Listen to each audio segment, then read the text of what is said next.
Olá, meus amigos. Esse é um projeto do Prosa Bem, Momentos com Emmanuel, onde a gente vai refletir um pouco sobre essas lições desse Espírito luminoso.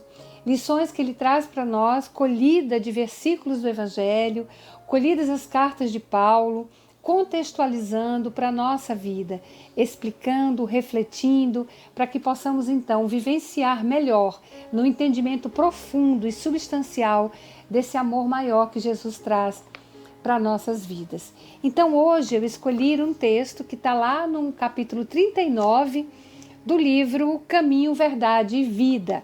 O título é Entra e Coopera. Antes da gente falar do entra e coopera, só para que nós possamos então contextualizar,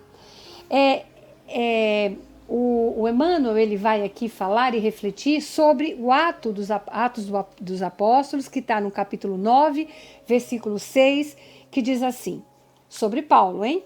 E ele, tremendo e atônito, disse, Senhor, que queres que eu faça? Respondeu-lhe o Senhor, levanta-te e entra na cidade, e lá te será dito o que te convém fazer. Então, dentro desse processo, eu quero chamar a atenção aqui porque faz referência ao momento em que Paulo tem aquele encontro luminoso com Jesus nas portas de Damasco, na entrada da cidade de Damasco, onde ele está indo em busca e perseguindo os cristãos, mais precisamente Ananias. Então, quando ele chega ali na entrada de Damasco, ele se ajoelha diante daquela luz que o cega. A luz é tão grande, né, que Paulo fica cego. Aqui num ato também de interpretação que podemos fazer, que Paulo antes via pelo olhar, com o olhar do imediatismo, com os olhos do imediatismo da matéria.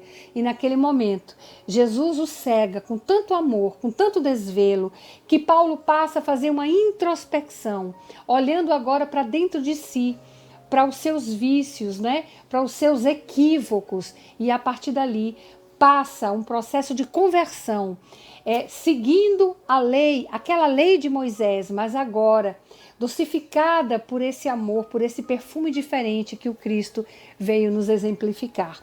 Então, esse processo de conversão de Paulo significa exatamente, agora sim, a primeira proposta que Cristo faz para ele: entra e coopera.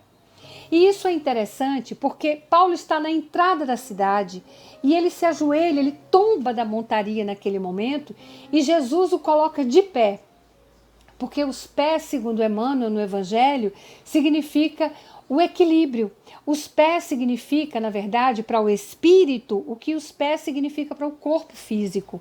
Os nossos pés mantêm o nosso corpo físico, né? O nosso vaso, em pé, equilibrado, em equilíbrio, assim como os nossos sentimentos mantêm o nosso espírito também em equilíbrio.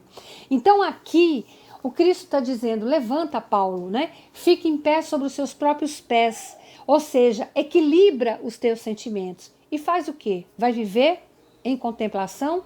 De maneira nenhuma. Entra na cidade. O que é a cidade, gente? A cidade é um local onde tem gente, movimento, uma metrópole, né? Então, quem não se envolve, não se desenvolve. Paulo vai viver o evangelho. Você sabe, você conhece a Torá. Paulo sabia, gente, era um doutor da lei, né? Um representante do Sinédrio. Então, você conhece a lei. Vai sentir agora e vai viver essa lei nas bases daquilo que Levi conseguiu escrever a meu respeito e tudo aquilo que ele conseguiu captar do que eu disse. Um pouco, né, gente? Porque, segundo de João, não teríamos livros suficientes para a gente poder escrever tudo o que Jesus nos ensinou. Então, Emmanuel começa e vai dizer assim para nós, ó, é que a lei da cooperação entre os homens é o grande e generoso princípio com o qual Jesus segue de perto a humanidade inteira pelos canais da inspiração. Então, uns precisamos dos outros. Isso está lá na lei de cooperação. Tem um texto específico no Pensamento e Vida, que é uma cartilha que é dita de forma oral, né, verbalizada para os espíritos que estão para reencarnar, aqueles reencarnantes, mas que ainda estão na erraticidade, e que Emmanuel trouxe, né, de forma escrita pela psicografia do nosso querido Chico Xavier. Então, com esse propósito, ele retoma aqui dizendo que a forma com que Deus age em nossas vidas é através da lei da cooperação, um ajudando o outro é meu espelho. Então, muitas vezes, como diz André Luiz, eu sou o letreiro vivo do amor do Cristo para o outro. Eu serei, eu digo aqui eu, gente, todos nós, né? Nós seremos, muitas vezes, com os nossos atos, com a frutificação, com aquilo que a gente tem em essência, o evangelho, que talvez seja o único que o nosso irmão de jornada poderá ler e irá ler em nós, porque ninguém modifica ninguém, pelo maior amor que se tenha, mas nós podemos exemplificar esse amor. E como nos diz também Emmanuel, o perfume de Deus é o amor, e o amor é algo extremamente contagioso.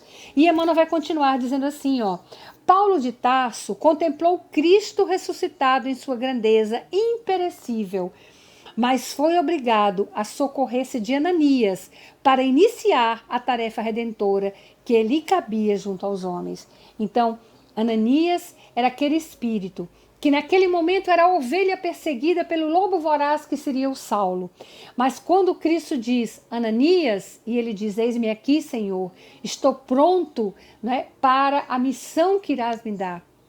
E ele sabia que era árdua, porque ele sabia que Paulo, como vera dito Jesus, era o vaso escolhido, mas também que estava em Damasco, ali para persegui-lo.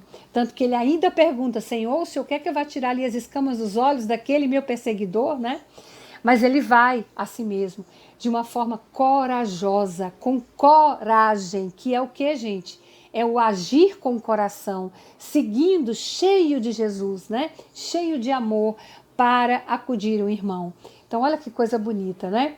A ovelha perseguida vai salvar o lobo voraz. Assim é a nossa vida, assim é a lei de cooperação. Esperamos, então, que nesse entendimento maior de cooperação, de sinceridade, de bondade, de acolhimento, que na verdade significa o texto, o título dessa lição maravilhosa, entra e coopera, que todos nós, como diz Emmanuel, mais razoável, pois, se levantem do passado e penetrem a luta edificante de cada dia na terra. Muita paz a todos, que assim seja.